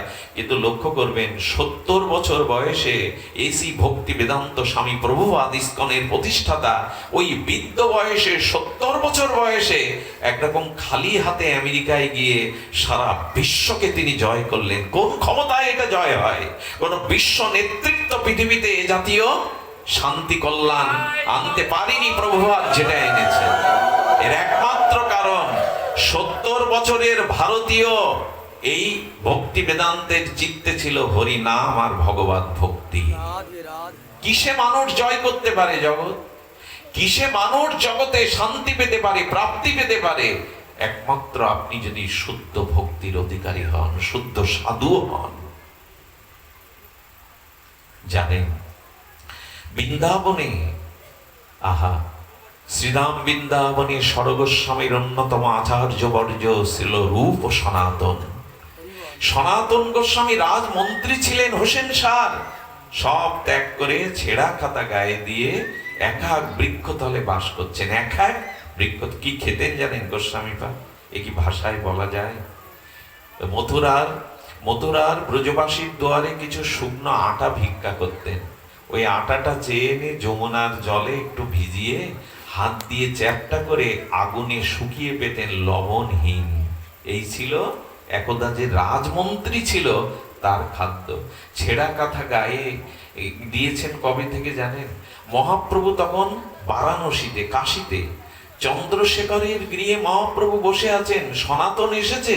সনাতনের কোন এক ভগ্নিপতি না আত্মীয় শীতের দিনে সনাতনের গায়ে একটা নেপালের ভোট কম্বল, দামি কম্বল চড়িয়ে দিয়েছে যে তোমার শীত লাগবে, কম্বলটা গায়ে দাও। সেই কম্বল গায়ে দিয়ে মহাপ্রভু সামনে গিয়ে যখন বসেছেন, সনাতন খোসা খোসা দাড়ি, কতদিন ভালো কিছু পায়নি, আহার করেনি, দিনহীন কাঙাল হয়ে সনাতন হাত জোর করে বসেছে। মহাপ্রভু একবার ওর দিকে তাকিয়ে আর তাকাচ্ছেন না। কেন জানেন? মহাপ্রভু যেন মনে মনে বলছেন, মনের অনুভবটা সনাতন বুঝেছে। সনাতন, সংসার যখন ছাড়লে, ভোগ ঐশ্বর্য যখন ছাড়লে, তোমার দ্বারা যখন জগতে বৈরাগ্য শিক্ষা হবে, তখন এই দামি কম্বলটা কিছুটা রোগ কেন গায়ে জড়িয়ে এসেছে? আহারে, মহাপ্রভু এমন যে তার ভক্তদের গায়ে একটা কম্বলও সহ্য হচ্ছে না প্রভুর। সনাতন বুঝলেন সব ছেড়েছি, তবে এই কম্বলটাই প্রভু আমার দিকে আর প্রসন্ন দৃষ্টিতে চাইছেন না। কি করলেন জানেন? সনাতন রাস্তায় গেলেন, গিয়ে দেখলেন এক বাঙালি ভিখারি তার শত ছিদ্র মলিন কাঁথাটা একটু জলে চুবিয়ে শুকাতে দিয়েছে। সনাতন গিয়ে হাত জোড় করে দাঁড়িয়ে বললেন, ওগো, আমায় ভিক্ষা দেবে? আজকে রাজমন্ত্রী ভিখারির দুয়ারে হাত পেতেছেন, গোস্বামীপাদ আমাকে ভিক্ষা দাও। ভিখারি পেছনে তাকিয়ে দেখে সৌম্য মূর্তি, কি তার দীপ্ত চেহারা। বলেন, ভিখারিকেও কি ঠাট্টা করতে হয় বাবু? ভিখারিকে ঠাট্টা করতে নেই। এই ছেঁড়া কাঁথা ছাড়া তো আমার জগতে কিছু সম্বল নেই। আপনাকে দেখে তো রাজমন্ত্রী, গায়ে কত দামি কম্বল। বলে, জানো? সনাতন গোস্বামী বললেন, আমার থেকে ভিখারি জগতে আর দ্বিতীয় আজ আর কেউ নেই। আমার থেকে কাঙাল এ জগতে দ্বিতীয় কেউ না। তুমি এক কাজ করো, তুমি তোমার ছেঁড়া কাঁথাটা আমায় দেবে। বললেন, ওটাই তো আমার অবলম্বন। বললেন, এই কম্বলটা নাও। বললেন, আপনার কি মাথা খারাপ? কেউ হীরা দিয়ে কাজ নেয়, আপনি কম্বল দিয়েছে। বলে, ওটা যে আমার বড় প্রয়োজন আছে, ওটা আমার বড় প্রয়োজন, দাও না, ওটা আমার আজ খুব বড় প্রয়োজন। ভিখারি ভাবলে কি উন্মাদ না পাগল? দামি কম্বল দিয়ে, নেপালি কম্বল দিয়ে কেউ এটা চায়? কম্বলটা গায়ে জড়িয়ে মহাপ্রভুর সামনে এসে বললেন। প্রভু তখন আদর করে গিয়ে তাকে জড়িয়ে ধরলেন। সনাতন, নিজে আচরণ না করলে অন্য কেউ শেখে না, অন্যকে শেখানো যায় না। আজ তোমার এই ত্যাগ বৈরাগ্যই জগৎ একদিন ব্রতী করবে। এই ত্যাগ বৈরাগ্য সনাতনের দ্বারে একবার দিল্লির বাদশাহ আকবর গিয়ে দাঁড়িয়েছিলেন।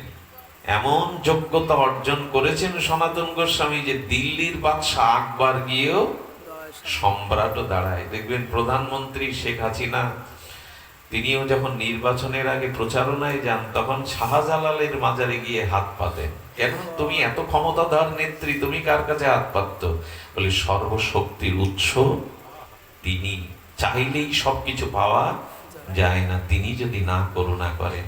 এই জন্য বলছি ভগবানের ভক্তিকে অর্জন করুন, জগতে অতৃপ্ত বলে কিছু থাকবে না। না হলে পৃথিবী শুদ্ধ আপনার দিয়ে দিলে আপনি কখনো মানসিক শান্তি বা প্রাপ্তি, কল্যাণ এগুলি পাবেন না। বলুন না, আমরা সারাদিন চাকরিতে, ব্যবসা, টাকার মধ্যে, খাওয়া দাওয়া, আত্মীয় স্বজনের মধ্যে এই সুখটা কি পেয়েছি? এখন যেটা পাচ্ছি পাওয়া যায় বাবা? পাচ্ছি কেন? এখানে আত্ম আনন্দ পাচ্ছি, ভগবত গুণগাথা, ভগবান নামের মধ্যে এমন এক আনন্দ আছে যেটা, আচ্ছা কারো পকেটে কোটি বা লাখ টাকা নিয়ে 10 গ্রাম সুখ কিনতে পারবেন? ঢাকা, দিল্লি, বোম্বে, কোথাও আমেরিকায় গিয়ে কিনতে পারবেন? সুখ কেনার জিনিস পাওয়া যায় না। একমাত্র কৃষ্ণ বিনা সুখ দিতে নাহি অন্য জন। পৃথিবীতে ভগবান ছাড়া আপনাকে শান্তি কেউ দিতে পারে না।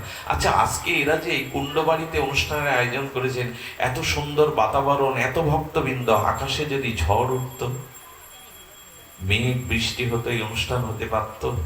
তার মানে এই আনন্দটাও ভগবানের দান। আপনি কি এখানে এসেছেন না আপনাকে কেউ এনেছে এখানে? আপনি আসেননি, আপনার বুকে ব্যথা উঠতে পারতো, বাড়িতে কোনো দুঃসংবাদ আসতে পারতো, আমি অ্যাক্সিডেন্টে পড়তে পারতাম রাস্তায়, রাধারানী চেয়েছে আমাকে আজ এখানে সাধু সঙ্গ করাবার জন্য,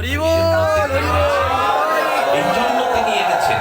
এই জন্য ব্রহ্মা বলছেন তুমি অনাদিরাদি, তুমি সর্বকারণের কারণ, এবং কৃষ্ণ বিনা সুখ দিতে নাহি অন্যজন। তাই জীবন যদি সফল করতে চান, দেখবেন মরার পরে হরিনাম সত্য, হরিনাম সত্য বলে, তার মানে জানিয়ে দিল মরার পরে কোনো কিছুই সত্য বলছে না, বলছে একমাত্র হরিনাম।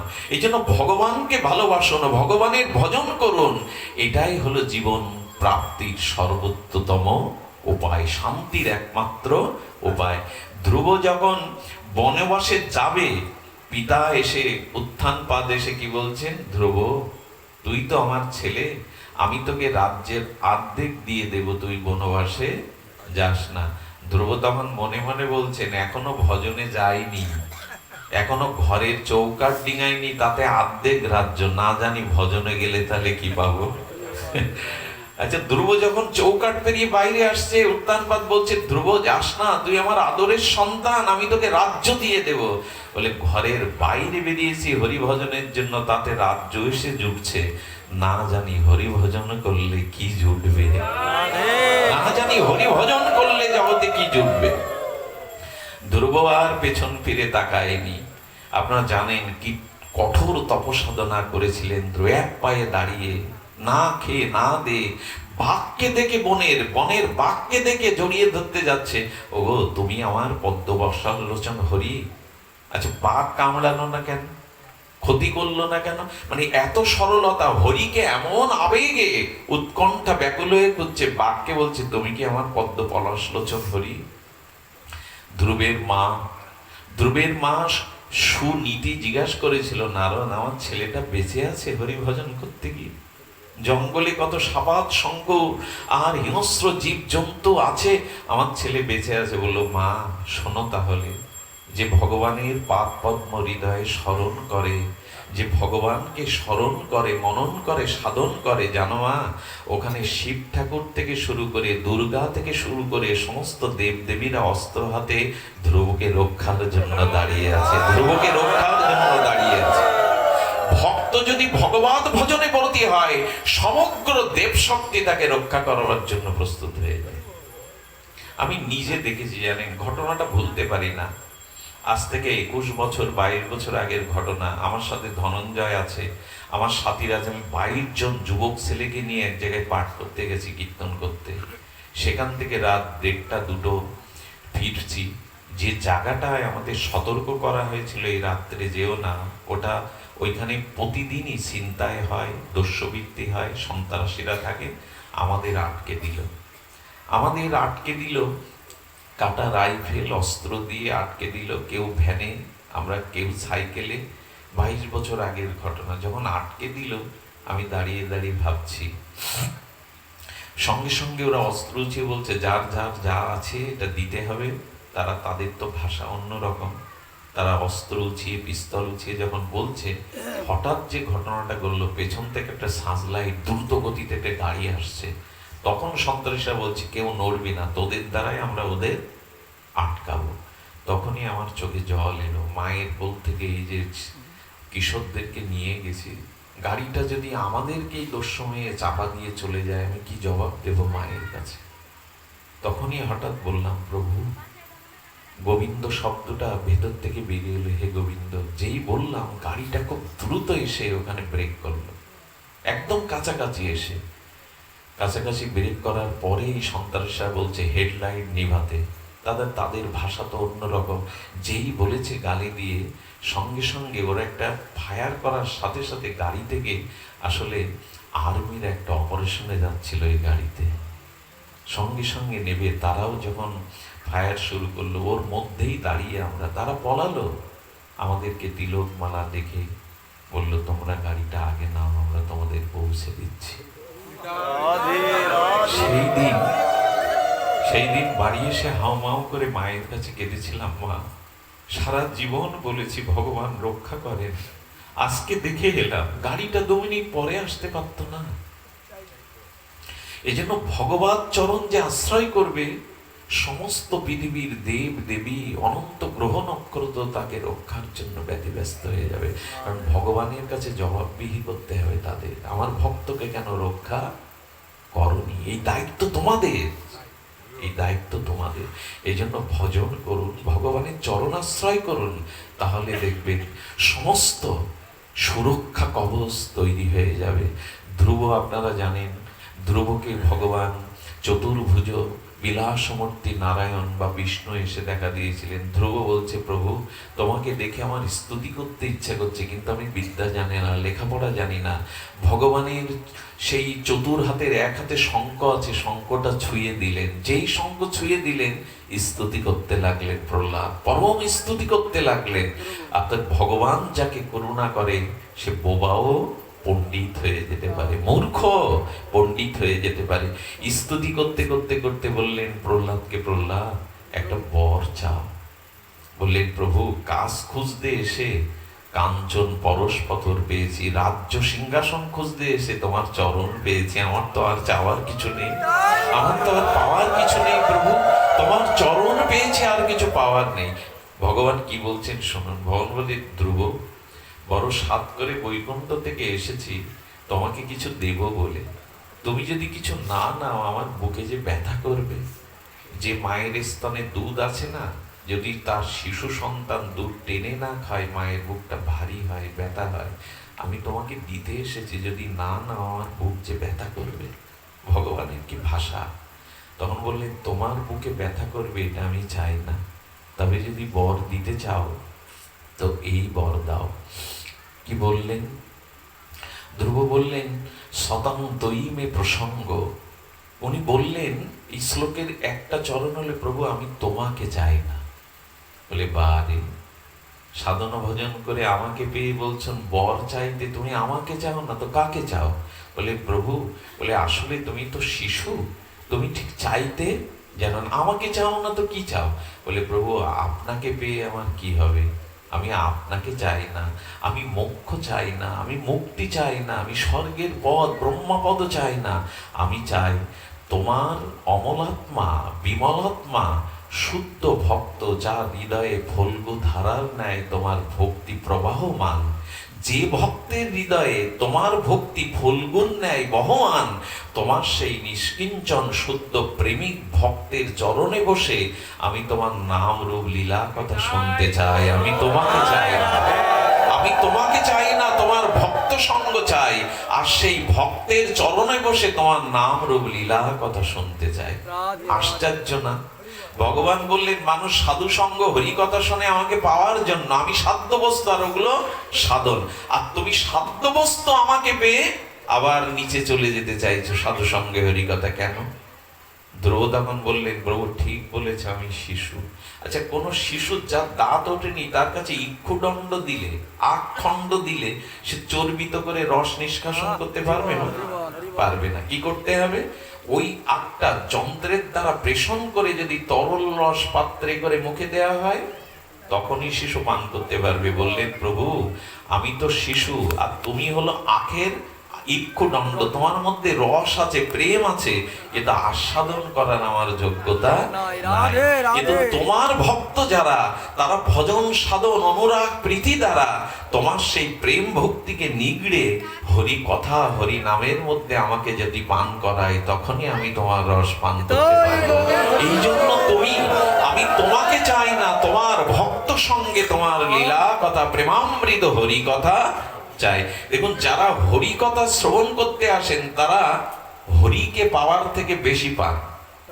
যেখানে ধোঁয়া আছে জানবেন সেখানে আগুনও আছে, আগুন তত্ত্ব আছে। কিন্তু আগুনটা যখন দাও দাও করে জ্বলছে, তখন ধোঁয়া থাকতে হবে এমন কথা নয়। হনুমান বলেছিল, প্রভু বৈকুণ্ঠে যদি আমি তোমাকে পাই, আমি বৈকুণ্ঠে যাব না, আর জগতে সাধু সঙ্গ হরিকথার মধ্যে যদি আমি তোমাকেও পাই, হরিকথাও পাই, আমি বৈকুণ্ঠ ছেড়ে দিয়ে জগতে থেকে যাব, যাতে তোমার কথা, তোমার লীলা, তোমার ভক্ত সঙ্গে পাই। একটা জিনিস জানুন, স্বর্গে হরিকথা নাই, বৈকুণ্ঠেও হরিকথা নাই, একমাত্র এই জগতে ভক্ত সঙ্গের মধ্যে আছে হরিকথা। আজ এইটুকুই আপনাদের নিবেদন করব, যতদিন ভগবান রাখেন আসুন না চেষ্টা করি সাধু সঙ্গ হরিকথা শ্রবণে।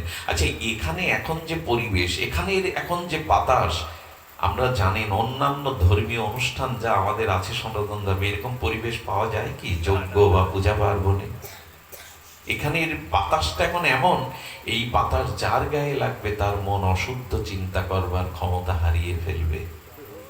এই জন্য ভাগবত এত মহিমান্বিত। ভাগবত গ্রন্থ না, ভাগবত অভিন্ন গোবিন্দ কলেবার। উদ্ধবকে গোবিন্দ বলেছিলেন, আমি অপ্রকাট হচ্ছি উদ্ধব, কিন্তু আমি ভাগবত সূর্যরূপে কলিতে প্রকাশ হব। তাই যারা ভাগবত শুনবে, আমি তাদের মধ্যে প্রকাশ হয়ে তাদের অজ্ঞান আধার দূর করে দেব। এই জন্য জীবনে যদি সত্যিই আপনার জীবনটা সার্থক করতে চান, জগতের সব প্রাপ্তি যদি চান, তো ভজন আর ভক্তি অর্জন করুন, সাধুত্ব অর্জন করুন। আজ এইটুকুই। কি বলে ধন্যবাদ দেব যারা আজকের অনুষ্ঠানের আয়োজন করেছেন, কি বলে সাধুবাদ দেব? এমন ভাগ্য সহসা হয় না।